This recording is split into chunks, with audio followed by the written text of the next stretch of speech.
Welcome to Profitable Women, a podcast for the female business owner who wants to build a profitable and sustainable business that aligns with their life. We will talk about the money stories impacting your decisions, financial strategies to grow your profits, and how to embrace your female superpowers. I'm your host, Sheila Hansen, certified public accountant, business mentor, and certified coach. As a mom of three and business owner, I have spent the last 7 years supporting six-figure business owners make confident financial decisions while raising my babies. After making the hard decision to leave my job at a public accounting firm when I had my oldest, I'm now on a mission to empower women to build wealth without sacrificing themselves. If you find yourself avoiding conversations about money, are burnt out from working all the time, wonder where your cash goes, or want to learn how to pay yourself six figures, you're in the right place. Remember, the information in this podcast is general in nature and for educational purposes only. For specific financial advice for your situation, please consult a professional. Now, with that out of the way, let's get to the show. Welcome back to another episode of Profitable Women. I am so excited to have Ariel on the podcast today. She is a photographer and creative director based in Omaha, Nebraska. Her work lives in a rich, colorful land, highlighting vibrant people and places. After receiving her BFA in photography from the Art Institute of Colorado, she returned to Omaha to plant her roots in an effort to help build the creative community in her hometown. Through her creative direction, styling, and location scouting, she aims to showcase the beauty that can be found in seemingly mundane moments and places. She believes in the power of photography's ability to remind us we have more in common than we're made to believe. A visual thread weaving humanity together. Her love for community led to open the Luli Creative House, a rentable creative studio and event space in 2022. Luli aims to be a community-focused space dedicated to creating an inclusive, joyful, safe space for people to create and connect. Welcome to the podcast, Ariel. Thank you so much. I'm so excited to be here. Yes, I, first of all, have to thank you for creating that space of Luli, because that was where I took some branding photos. And that photo shoot was a month prior to me deciding to get divorced. And it was like everything I didn't know I needed at the time. In stepping into my feminine power, having the support of, I had, at the time, it wasn't you that was my photographer, but I had an amazing photographer, Kara, who is really uplifting in the same ways. She had a videographer also come along because she was wanting some behind the scenes for herself. And then I also got to benefit from that. She connected me with a, hair and makeup. And that photo shoot was the first chance I think I had really given myself to receive in all of those ways by also being showcased at the same time. And so it was such a magical space in my journey. And because of all of the colors that you have in the space, I didn't go into it. I knew it was colorful and that we wanted to bring that in, but I didn't realize the impact of all of the colors and how my brand would basically change after having been in that space. Oh. So I just have to say thank you for creating that. And then as I've gotten to follow along in the space now and see everything that you bring as far as events and the type of community that you're creating with that space, it's just kind of extended my love for it. Oh, well, thank you. I'm like, we're 1 minute in and I'm already teary-eyed.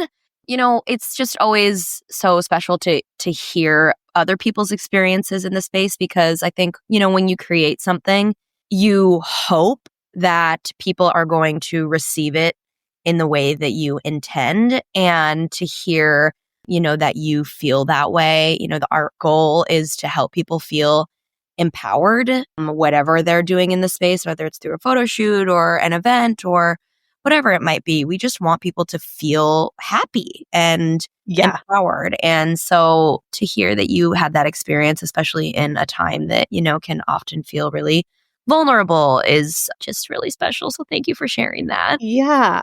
And I think so the way that you have created that space is it can be an event space. So you don't necessarily notice that it's also set up to be a photography, backdrop in all of the different angles and areas.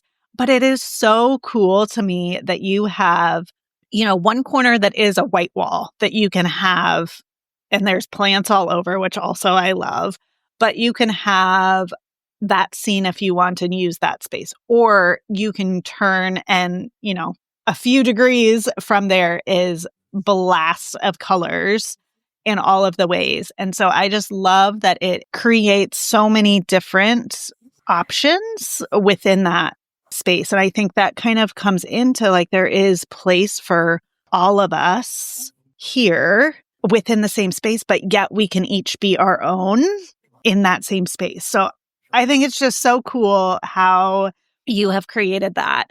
And I also follow along with your photography and get to see those photos and where you truly do go pick just beautiful scenes of it is the ordinary, if you will, but yet there's nothing ordinary about it. It's so beautiful, and the lighting and the nature all coming together to create just this beautiful image that I think we get so caught up in like the fast pacedness of life sometimes that we just forget to notice those little details.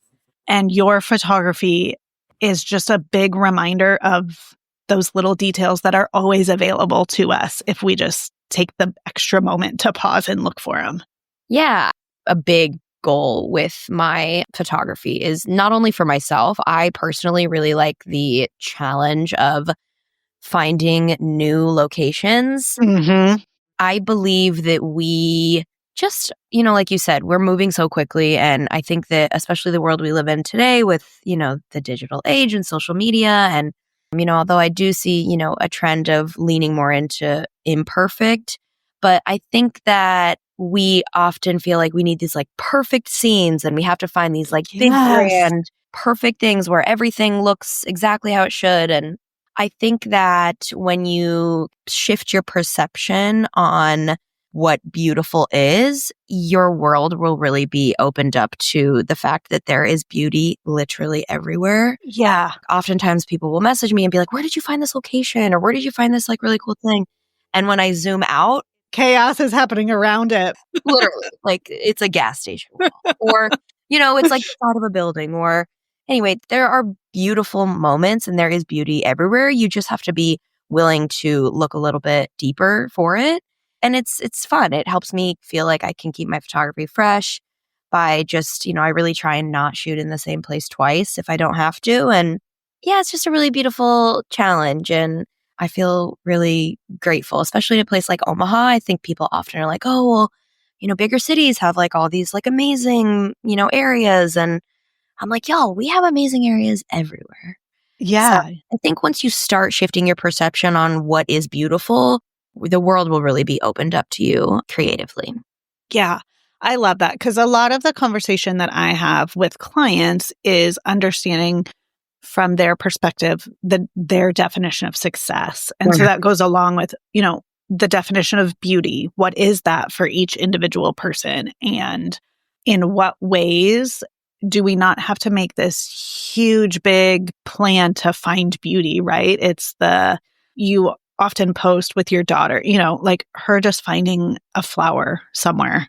It doesn't have to be anything special, but just spending that time with her and getting to see things from her eyes, I think is probably also something I've noticed as I'm a mom as well, just getting to like look at it from a different view. When you get down on your kid's level, like what you see from that angle versus, again, carrying all of the things and the weight of being a mother, especially in today's world.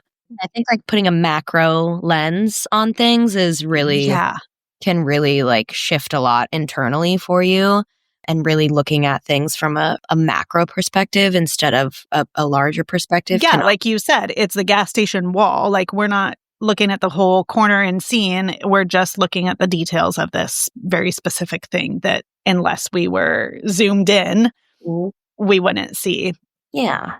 Yeah. So tell us a little bit about the community and events that you have there. You are very, I would say, vocal and welcoming to all kinds of events and communities. How have you seen that grow or change since you opened the space as like maybe awareness comes up? Just tell me a little bit about that. Yeah. I just have always, well, I've never really had a problem vocalizing my points of view.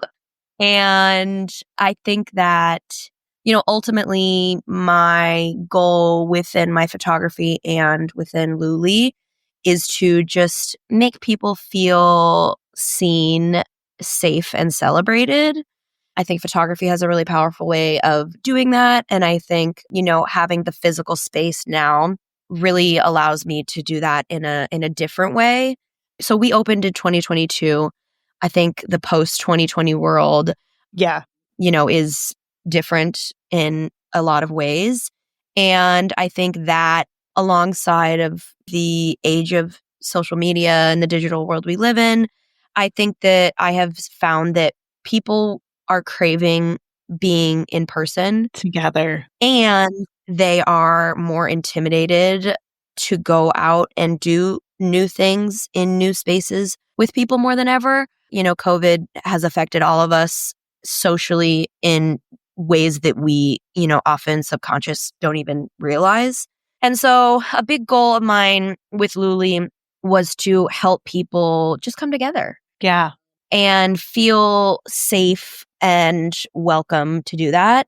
We wanted to, we're very vocal about our views, like I said, on things. We don't shy away, but ultimately our views are that we just love people. And Yeah. You're welcoming and open to anything and everything. as long as you are not harming anyone with your views, we want you to come and spend time with us and to meet other people. And we just really want to be a space where somebody who is feeling down or is feeling rejected or is feeling that they are not worthy to come and feel worthy and to meet like-minded people in our space. And so that's a big part of where our programming comes from. People always ask, oh, how do you come up with the programming that you want to do? And, selfishly, a lot of the time, I'm just Yep. like, what do you want to do? But, we like to listen to what the community wants. And increasingly, people don't want to have to go to a bar to meet people. Not that there's anything wrong with that, but I just think that people are leaning more into not drinking or, Other options. Yeah. yeah, bar is this very specific type of social outing. And so I think that, a lot of our programming is around, things where there isn't a lot of alcohol or things where people can come and, sit around with their friends and rub crystals and talk about what's going on astrologically, or they can come in their Have the pajamas. sound bath. Yeah, have a sound bath or come in their jammies and have a movie night or, come and meet other creatives or whatever it might be. So yeah, our programming is very rooted in community and just, again, having a space where people can come and just feel safe and seen.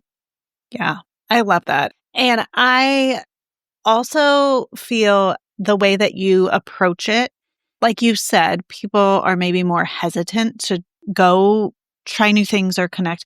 But the way that you approach it, it feels like you're removing those barriers and those hurdles. So it doesn't feel as intimidating to, oh, I'm going to go try this thing or, go do yoga at Luli or whatever it might be in one of your events.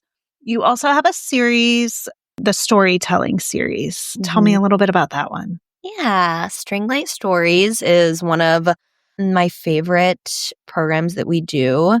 We are in our second season this year. Our next one is on November 13th. Yes, I'm going to take this moment to plug it. Our next one is November 13th, and it is about pivoting. So our String Light Stories series originated from, I don't know, have you ever watched or listened to the Moth podcast? No, I have not. Okay, you and everybody listening needs Go to check it out. check out the Moth podcast. Okay. It is live storytelling as well. I have always been a huge fan of the Moth. And so I knew even before I opened Luli that a program that I really wanted to do was some live storytelling featuring local people. And so, yeah, we kicked it off early last year. Our theme was motherhood. And it's just an incredibly special program. We take submissions. So we have a hotline that people can call and they can submit anything. So anything that they want to talk about. And then we select our storytellers and we pair them with a storytelling coach. We work with an organization called Agrabella Orbis, which is two incredible women that run this nonprofit. And they work with a storytelling coach to craft their story and then they tell it to a live audience. So we sell tickets for the show. And it's just a really, storytelling is, it's ancient. Like it goes back. Yeah.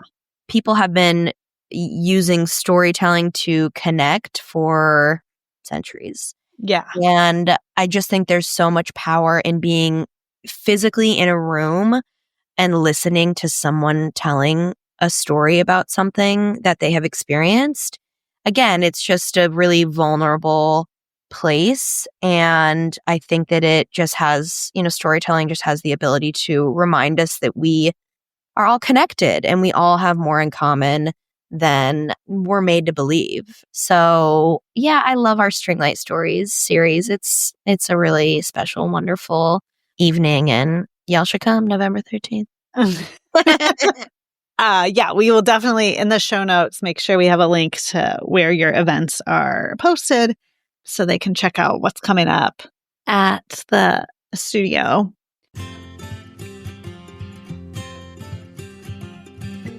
Let's pause the content of the episode to talk about taxes for a minute, because they're not just a once a year thing. They're one piece of the financial pie, but not the whole thing. When you're running a business, waiting until March or April to think about taxes is like waiting until harvest season to start planting seeds. You need regular financial conversations, you need up-to-date financial data, and you need a strategy that supports all the moving parts: your income, your expenses, your growth, and yes, your taxes too. So here's your reminder. Don't wait until tax season to find your accountant. Build that relationship now, before the holidays and year-end rush, so you can fully take advantage of their expertise and secure your spot on their calendar. At Sheila Hansen LLC, we're currently accepting new business clients through our monthly support packages.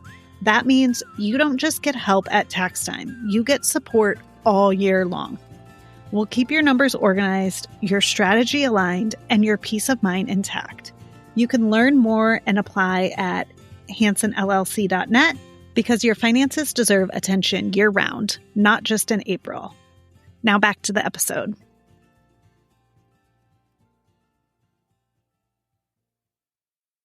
Okay, the other thing that we share in common, we are both mothers and, business owners. So what have you learned along your business ownership journey that has been valuable lessons or moments where you realized we can't do it all, it takes a community, whatever that might be? What are those lessons from this that you have learned? Do we have all day? How long do we have? So I've had my photography business for about 17 years. Okay. And Luli has been open we just celebrated 3 years, October 1st. And the challenges of having Luli are very different, although there are challenges, with both businesses. So Penny was born 2020, and then we opened Luli 2022. And so there have been all sorts of challenges with navigating two businesses, one being new and a new baby and a pandemic, tossed in there on the side. So I think that the challenges are always shifting. And I think that, the challenges with my business change because this, depending on the season that Penny, my daughter, is in. Yeah. But I think that something that I have noticed is that I am being more forgiving with myself in motherhood and in entrepreneurship.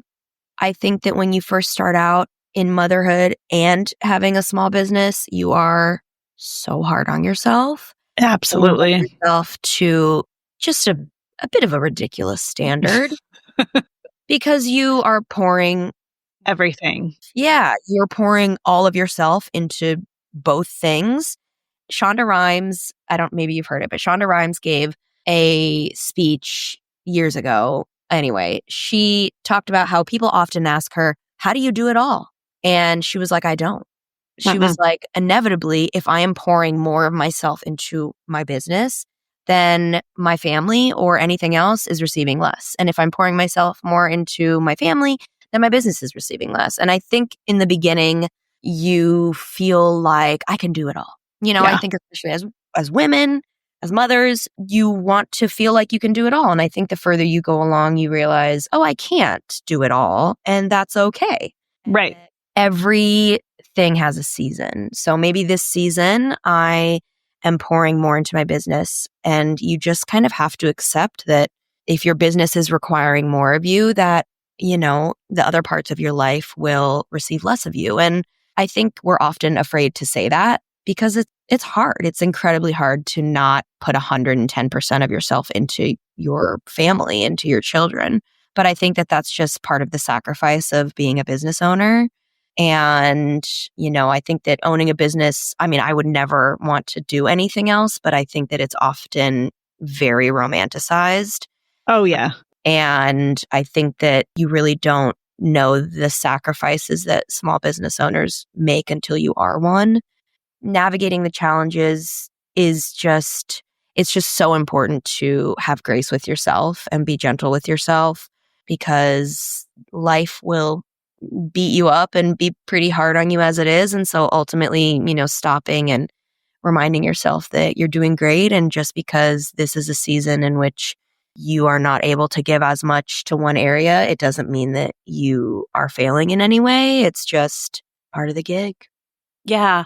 I think that too it's so important to hear other people just sharing that, because like you said, it is romanticized in a lot of ways. I also could not imagine doing anything else. Like the thought of going and working for someone else in that standard model is just like, I will come up with so many other options before that would even be.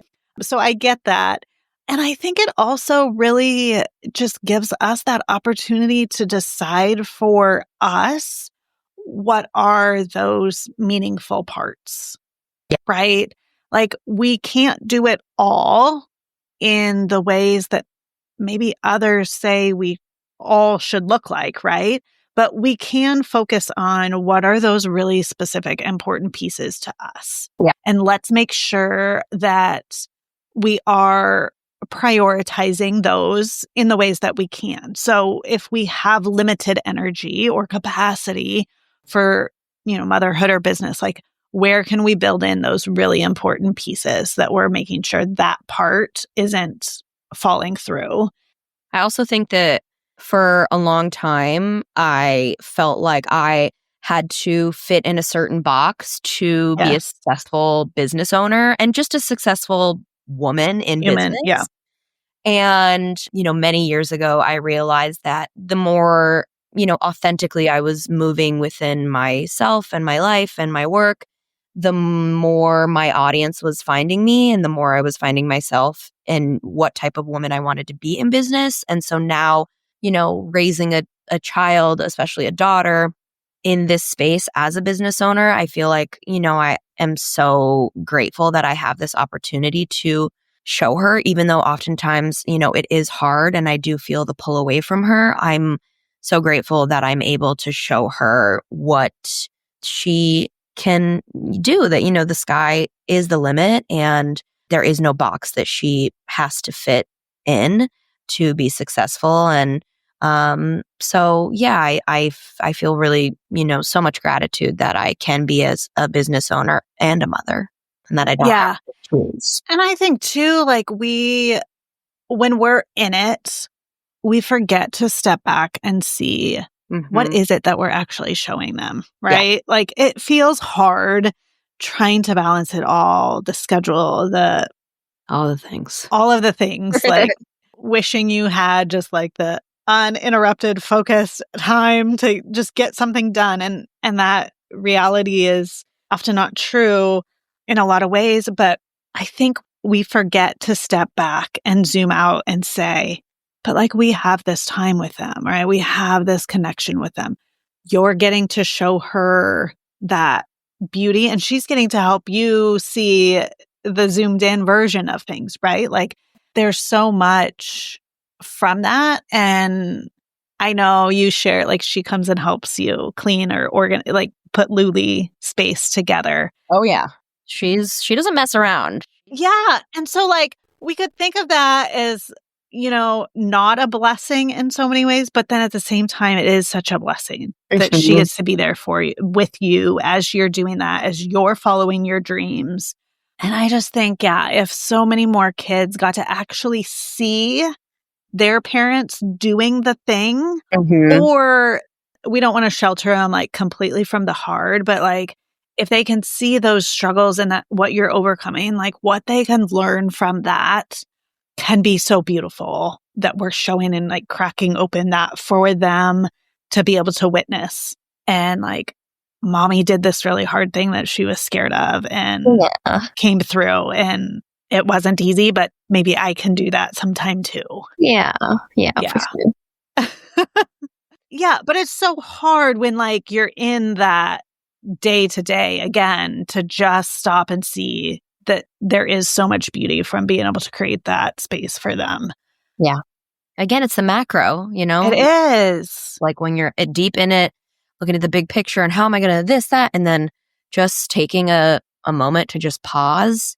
Yeah. And, again, just shift your perspective. Even if it's just for a minute or two, it can really, I think, make all the difference and really help keep you grounded when you're feeling like, whoa. Yeah. I had one of those moments last week where I had to check myself, because it was like I got everybody to school or where they needed to go for the day. And then I was excited to like actually get home to do some focused work. And I got a call that one of the kids didn't have cold lunch when I thought they were going to have hot lunch that day. And so it was like that initial spin of, like, I can fix that. Like, I can handle this. I can adapt and change. But like, and then it was after I got it dropped off, I was like driving home, and it really just hit me the beauty that I had in that moment of my kiddo called me. He knew how to go to the school office and call me and say, "Hey, Mom, I was expecting cold lunch today. I don't like these options. Can you bring me a lunch?" Yeah.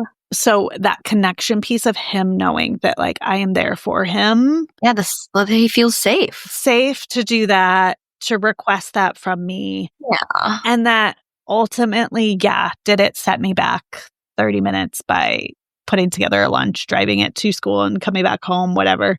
But the beauty that I had that in that moment of this is what I'm doing it for. This is the whole flexibility and getting to adapt. So like, sure, it felt like an extra thing, but to be able to pause and see what all of that work is going towards, like made it worth it in the moment. Yeah. Perspective.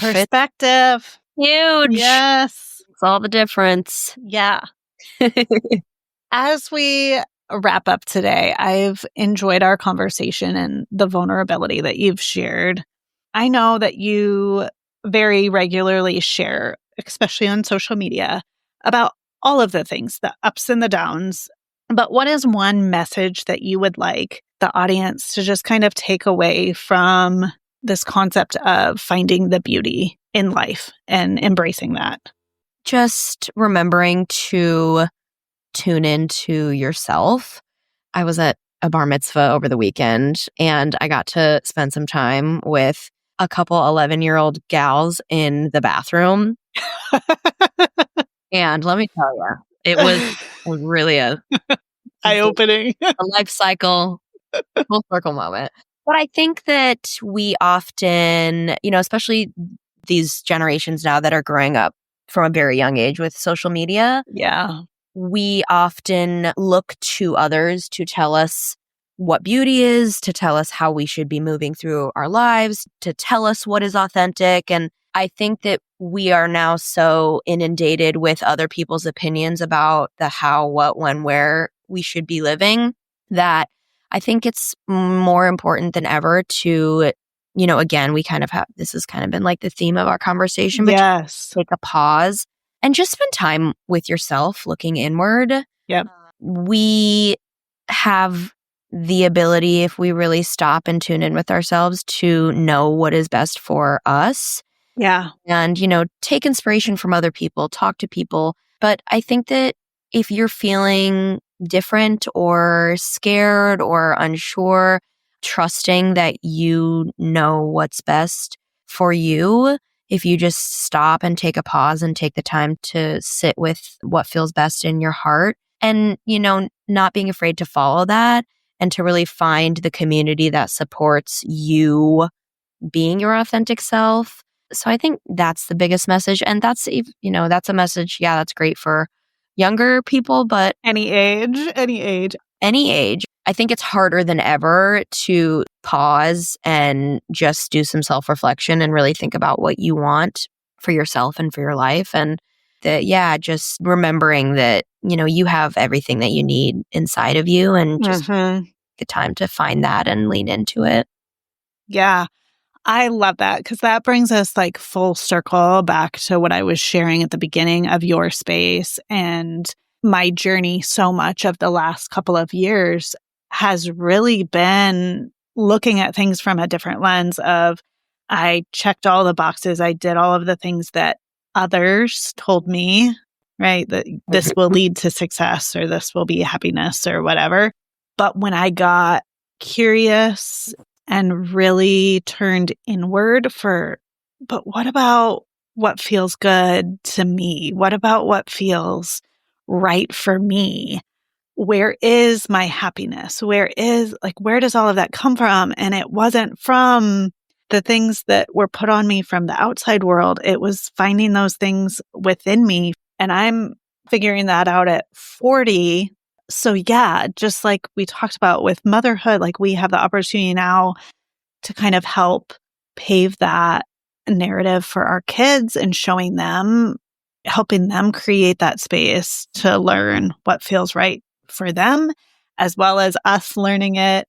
And then we have the extension of our business where we can then support and adapt, help others in whatever the service that we're providing to help them also find that. I think that is a really good summary of this conversation. And I can share from personal experience just the impact of starting to do that. And like you mentioned, when you show up from that more authentic version that feels so right from within, you giving the gift of you to the world, right? Like you are here in this particular time and space to give that to the world. And it's like a disservice to everybody if we're not showing up as that. Yeah. And so, I love that that's the message that you want to share. Thank you. If people want to find out about events or follow along for your vulnerable and authentic view of things, where can they find you? We're on social media. So I have, Luli has Instagram and Facebook, and then my personal page / photography page is Ariel Panowicz, just my name. And then we also have an email list, and that's kind of where we regularly send out what's going on at Luli. And yeah, we would love to connect. We would love to connect with people. And we also, even if you want to check Luli out and we don't have an event, you can always just message us. And if anyone wants to pop by and just check the space out. But yeah, we have some fun programming coming up for the rest of the year. And we would love to meet as many people as possible. Yes. I have loved having you on the podcast and getting to know you on a deeper level. Thank you so much for being here and sharing with us. Thank you for having me, Sheila. This has been so great, and I appreciate you. Yeah. We will have another episode next week for everybody listening. Thanks for tuning in to this week's episode of Profitable Women. Make sure you never miss an episode by hitting the follow button in your favorite podcast player. And things are always easier when you talk about them with a friend, so be sure to share this episode with them. If you're looking for more ways to grow your financial confidence, head to the show notes for a link to subscribe to our weekly email. Until next time.